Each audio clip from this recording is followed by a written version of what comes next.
एक और जगह है जहां इंसानों और डेंजरस बिग कैट्स ने अपने रिश्ते को और ज्यादा मजबूत कर लिया है। ये जगह इंडिया के वेस्टर्न कोस्ट गुजरात में है। यहां इंडिया अरेबियन सी से मिलता है।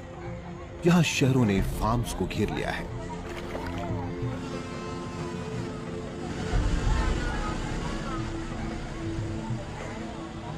ये महात्मा गांधी की जन्मभूमि है।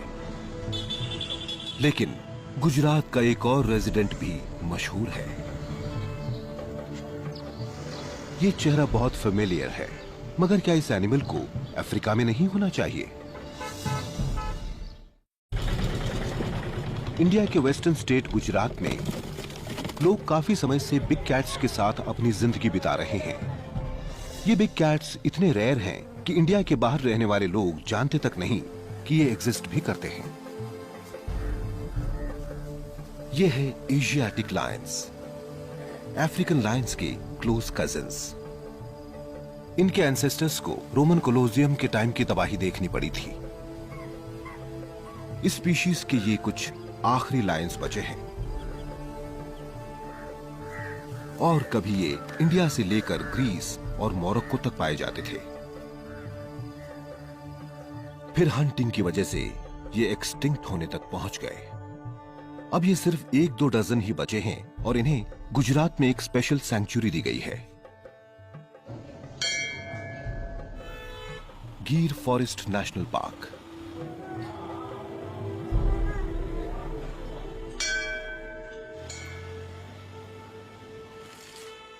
लोगों की भीड़ भाड़ वाले एरिया के बीचों बीच ये लायंस का पैराडाइज है।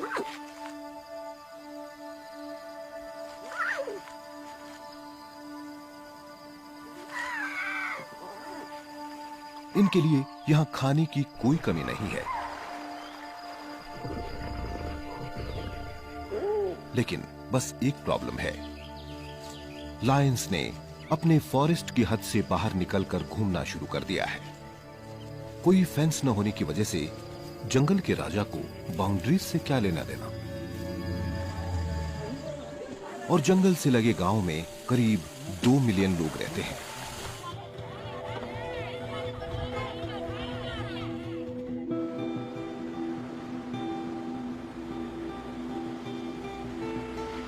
शार्क्स लहरों से निकलकर किनारे पर आ सकती हैं, लेकिन एक 200 किलो का शिकारी घूमता दिखे, ये कुछ नया है। अपने फॉरेस्ट होम से 65 किलोमीटर दूर बीच पर लायंस आखिर क्या कर रहे हैं? बायोलॉजिस्ट मीना वेंकटरमन 15 सालों से इनके मूवमेंट्स को रिकॉर्ड कर रही हैं। ये गिर फॉरेस्ट के एशियाटिक लायंस की एक जानी मानी एक्सपर्ट है। गिर प्रोटेक्टेड एरिया लायंस रखने की अपनी कैपेसिटी की लिमिट पर पहुंच गया है और लायंस प्रोटेक्टेड एरिया से बाहर घूमने लगे हैं। ऐसा नहीं है कि लायंस पहले यहाँ सिर्फ गिर फॉरेस्ट में थे, वो इस लैंडस्केप में कई सालों से थे। लेकिन अब उन्होंने कोस्टल एरियाज की कुछ जगहों पर अपना परमानेंट रेजिडेंस बना लिया है। और 1995 में हमें इस इलाके में उनकी परमानेंट पॉपुलेशन का पता चला था। लायंस को जंगल से बाहर घूमते देखना शॉकिंग साइट है, लेकिन ये कंजर्वेशन के कामयाब होने की निशानी है।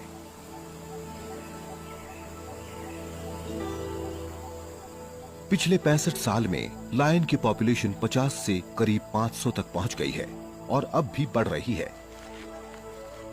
इस तरह की तरक्की बिना ह्यूमन सपोर्ट के नहीं हो सकती।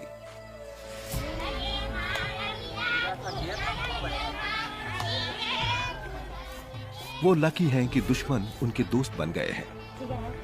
लोगों से आप लायंस के फैंस होने की उम्मीद नहीं कर सकते। ये मलधारी हैं, ट्रेडिशनल कैटल हर्ड्समैन। ये गिर फॉरेस्ट पार्क के आसपास रहते हैं और इन्हें लायंस से प्यार है। हालांकि लायंस इनके जानवरों को खाते हैं, फिर भी मलधारी किसी भी एनिमल को नुकसान पहुंचाने के अगेंस्ट है। ये अपने आप को लायंस के पार्टनर्स और प्रोटेक्टर्स मानते हैं। अगर कोई लायन गाय को मारता है तो ये उसे बलि समझते हैं। इंसानों और शिकारियों के बीच ऐसा नोबल रिलेशनशिप और कहीं नहीं देखने को मिलेगा। ये कहना पड़ेगा कि यहाँ के लोग बहुत टॉलरेंट हैं और उन्होंने प्रेडेटर्स को अपनी डेली लाइफ में शामिल कर लिया है और वो लायंस को वाकई चाहते हैं। ये प्राउड फील करते हैं कि लायंस की आखिरी पॉपुलेशन आज यहाँ सर्वाइव कर रही है। अगर गिर के आसपास के लोग कम टॉलरेंट होते तो लायंस को सर्वाइव करने का शायद मौका नहीं मिलता।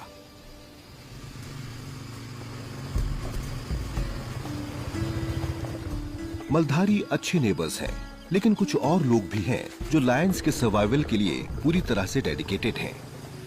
ये हैं कैट विमेन ऑफ गिर। 2007 में गुजरात के चीफ मिनिस्टर ने लायंस के लिए वुमेन रेंजर्स को एम्प्लॉय करने का फैसला किया था। आज 40 से ज्यादा कैट विमेन पार्क में काम करती हैं। ये उतनी ही प्रोटेक्टिव हैं जितनी की लायनेस होती हैं। बिग कैट्स की हेल्थ और सेफ्टी इनकी टॉप प्रायोरिटी है। पार्क के अंदर या बाहर अगर कोई लायन मुसीबत में पड़ता है तो ये सबसे पहले रिस्पॉन्ड करती हैं। अगर कैट को चोट लगी होती है तो उसे गिर फॉरेस्ट रेस्क्यू सेंटर ले जाया जाता है। आज बायोलॉजिस्ट मीना कुछ लायंस को चेक करने आई है। सेंटर में ऑर्फन कप से लेकर इंजर्ड और रोग एडल्ट्स तक की देखभाल होती है। इनमें से ज्यादातर कैट्स गिर फॉरेस्ट वापस चले जाएंगे। एक्सपीरियंस्ड कैट वुमन रसीला वधेर रेस्क्यू सेंटर की इंचार्ज हैं और गेस्ट्स का भी ध्यान रखती हैं। ये लायन का बच्चा है, उसकी मदर उसको छोड़ के चली गई थी। अच्छा ये मोहर रेंज का है। जब 3 दिन का था तब से यहाँ पे लाए हैं।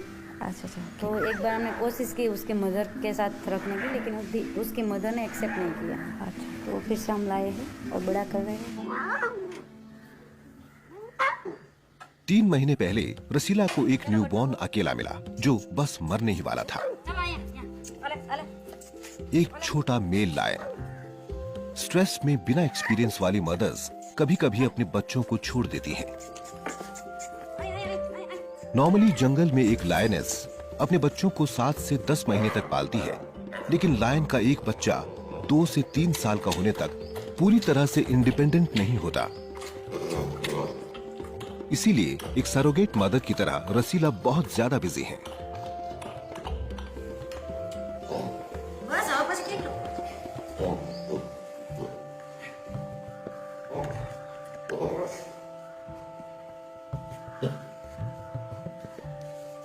आप क्या ढूंढ रहे हो? खाना खत्म।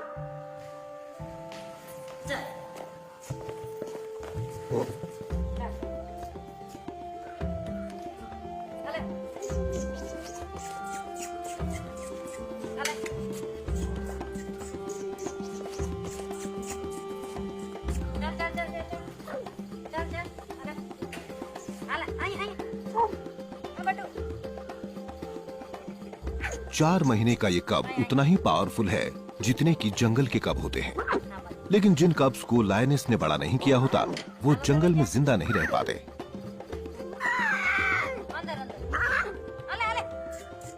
इसे एक स्पेशल सफारी पार्क में ट्रांसफर किया जाएगा जहां ये सेफ रहेगा।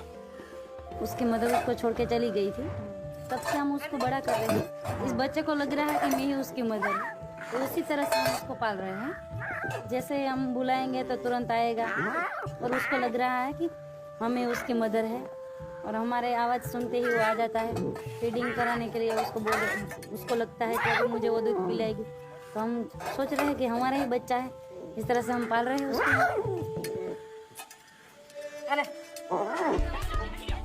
फॉस्टर मॉम होना रसीला की जॉब का एक पार्ट है। 22 साल की उम्र में ये पहली कैट वुमन थी जिन्होंने 800 से ज्यादा एनिमल्स को बचाया और लोगों के घरों में घुस आए बहुत ही डेंजरस लेपर्ड्स को भी निकाला।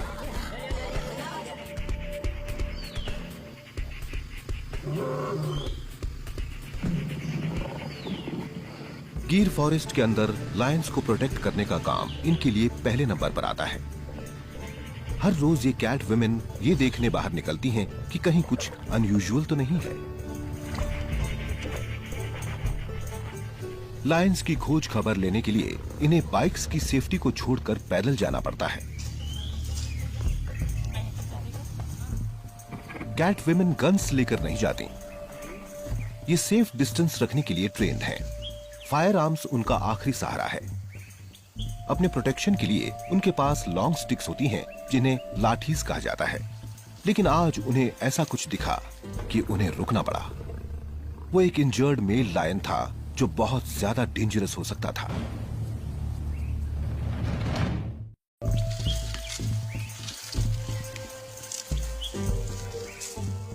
इंडिया के गिर नेशनल फॉरेस्ट की कैट वुमेन को एक मैच्योर मेल लायन दिखाई दिया।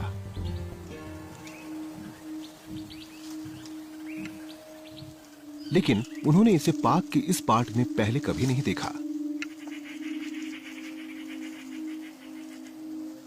वो गिर के करीब हर लायन को देखकर पहचान सकती हैं और इन्हें पता है कि लायंस टेरिटोरियल होते हैं,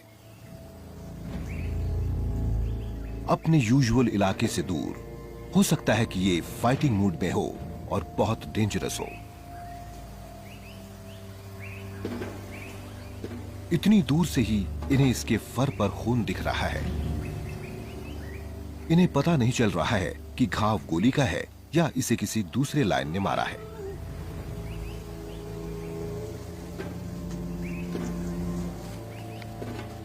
अकेले मेल्स और कभी कभी इनका पूरा गैंग शिकार करने और ब्रीडिंग के लिए अपने इलाके पर नजर रखते हैं और जबरदस्ती घुसाए मेल से लड़ते हैं।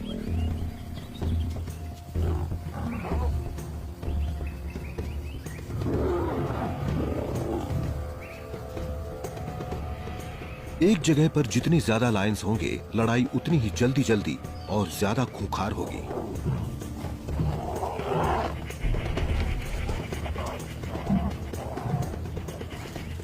हर एशियाटिक लायन कीमती है। एक इंजर्ड और डेंजरस हो सकने वाले लायन को देखकर कैट वुमेन बैकअप के लिए फोन करती है। रेस्क्यू सेंटर पर रसीला वेटरिनेरियंस की एक टीम इकट्ठा करती है। आपके सर कहाँ हैं? उन्हें भी बुला दीजिए। इन्हें जल्द पहुंचना होगा। पता नहीं उसके घाव कितने गहरे हैं। इस बात के चांसेस हमेशा होते हैं कि कोई दूसरा मेल उसे घायल हालात में ढूंढ ले और खत्म कर दे।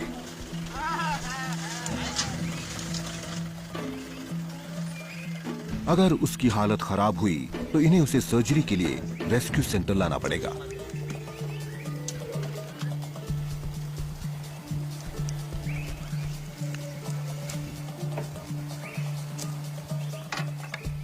ज्यादा लोगों के आ जाने से वो डर के वहां से चला गया।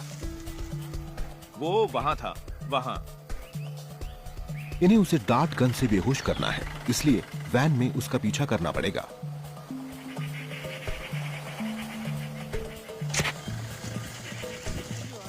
तीन मिनट में वो बेहोश हो जाता है।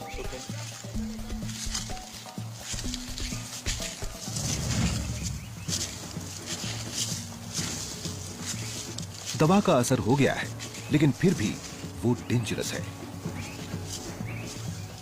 रसीला उसकी आंखों को टॉवेल से कवर करती हैं। अगर उसे कुछ दिखेगा नहीं तो वो शांत रहेगा। उसे शांत रखने के लिए उसकी आंखें कवर कर दो। वो अभी भी बहुत बेचैन है। लगता है इसे एक एक्स्ट्रा इंजेक्शन देना पड़ेगा।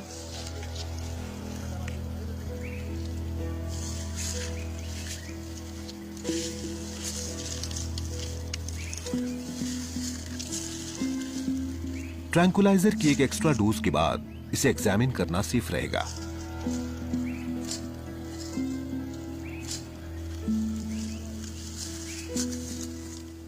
लेकिन किसी एनिमल को जंगल में बेहोश करना हमेशा रिस्की होता है।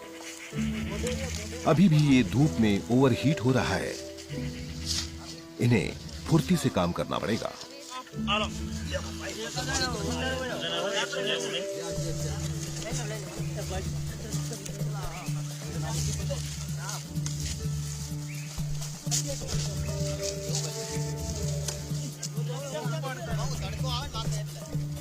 नजदीक से देखने पर इन्हें कंफर्म हो गया है कि इन घावों की वजह दूसरा लायन ही है।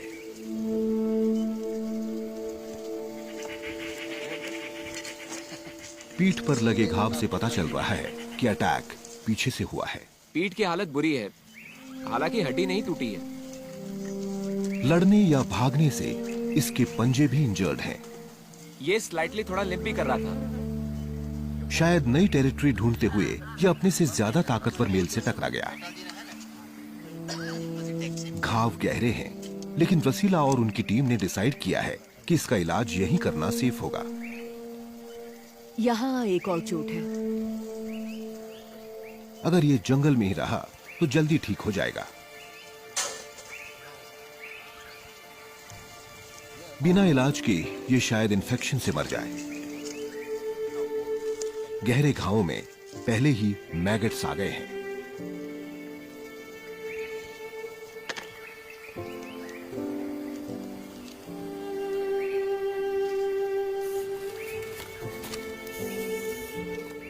ये सलाइन सोल्यूशन है, इसे इसकी दोनों आंखों में डाल दो, दूसरी में भी।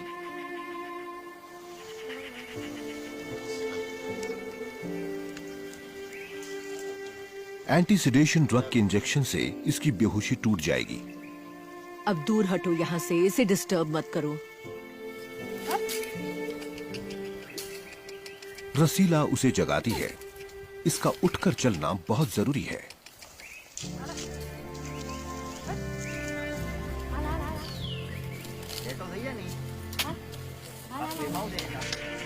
जब तक ये वापस अपनी सेफ टेरिटरी में नहीं चला जाता, इस पर दोबारा से हमला हो सकता है। गिर में बहुत ज्यादा मेल लायंस हैं, लेकिन ये शायद इसकी आखिरी लड़ाई नहीं होगी।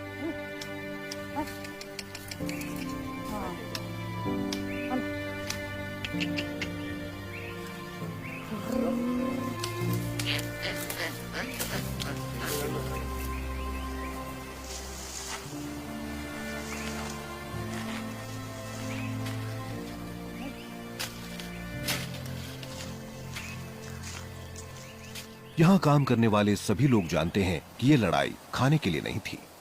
यहां इनके नेचुरल शिकारों की कमी नहीं है। मीना जैसे पार्क ऑफिशियल्स और बायोलॉजिस्ट्स ने बहुत मेहनत से डियर और एंटीलोप की गिनती को मैनेज किया है, जिससे लायंस उन्हें खा सकें।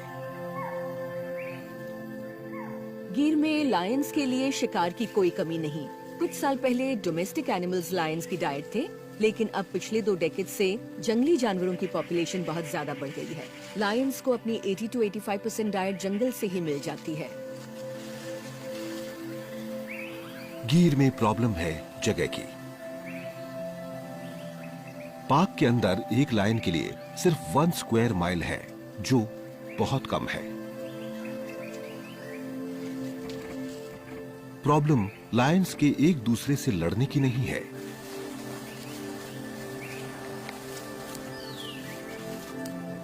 एंडेंजर्ड एनिमल्स के लिए रिस्क तब ज्यादा बढ़ जाता है जब पूरी पॉपुलेशन एक जगह इकट्ठा हो जाए।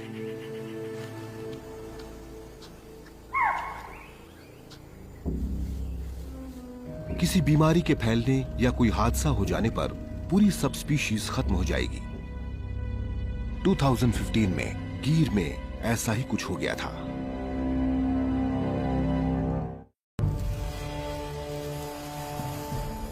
पूरी कंट्री में रहने वाले इंडिया के टाइगर्स और लेपर्ड्स के मुकाबले बचे हुए कुछ वाइल्ड एशियाटिक लायंस एक ही सेंचुरी में इकट्ठा हो गए, गिर फॉरेस्ट नेशनल पार्क में। इनकी पॉपुलेशन करीब 500 है, लेकिन ये गिनती उससे 20 टाइम्स ज्यादा है जब 1965 में यह पार्क बना था। मतलब एक छोटे से आइलैंड में पॉपुलेशन एकदम से बढ़ गई। उनका पार्क क्राउडेड हो गया और लायंस के बीच की लड़ाइयां बढ़ गई। इनका कोई और ग्रुप कहीं और नहीं था, इसलिए पूरी सब स्पीशीज के लिए बीमारी और मौसम की मार का खतरा था। -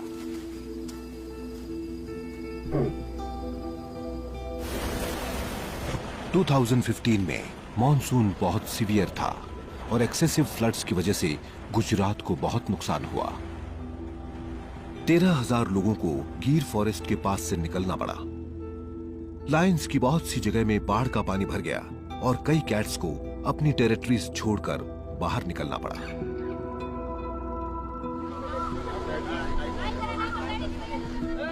रसीला और उनकी टीम ने 9 कैट्स की बॉडीज को पानी में से निकाला।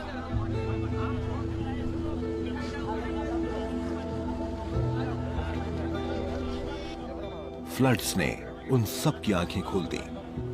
जगह की कमी लायन की जान ले रही है, इसलिए लायंस खुद ही इस प्रॉब्लम को सॉल्व कर रहे हैं। वो पार्क से बाहर जा रहे हैं। लेकिन बाहर की दुनिया और भी ज्यादा डेंजरस है।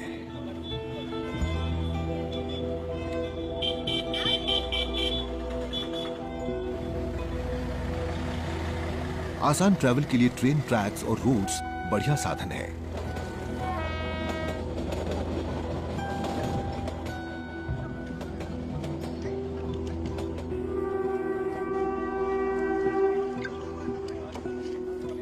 खुले हुए वेल्स गिर के वाटर होल्स जैसे लगते हैं, लेकिन इनके लिए ये डेथ ट्रैप्स हो सकते हैं।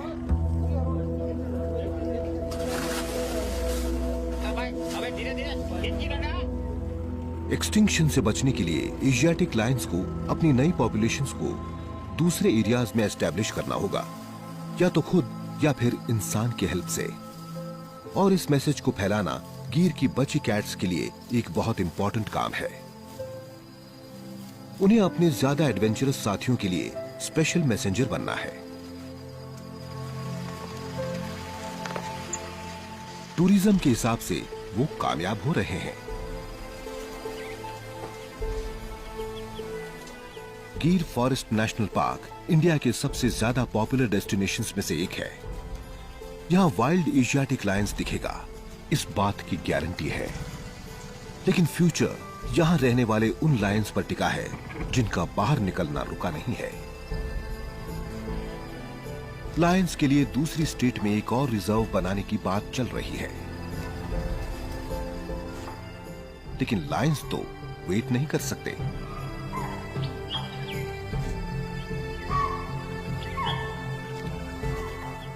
आज पार्क में जितनी जगह उनके पास है, वो उससे 10 टाइम्स ज्यादा एरिया में घूमते हैं।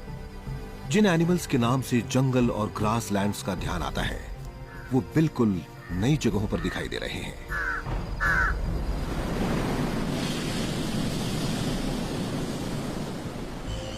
बीच पर ही करीब 40 रह रहे हैं। अभी तक यहां सिर्फ फुटप्रिंट से इनकी प्रेजेंस का पता चला है। खुले बीच पर इन्हें रिलैक्स करते बहुत कम देखा गया है।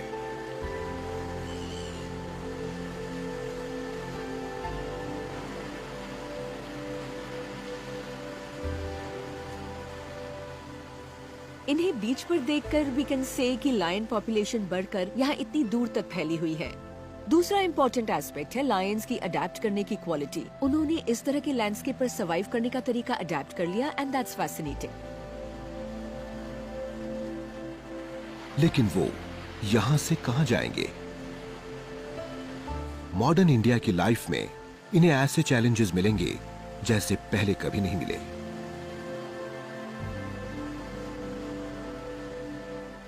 इंडिया के लायंस ने अपनी क्वालिटी को प्रूव कर दिया है कि वो तबाही के बाद फिर से जी सकते हैं।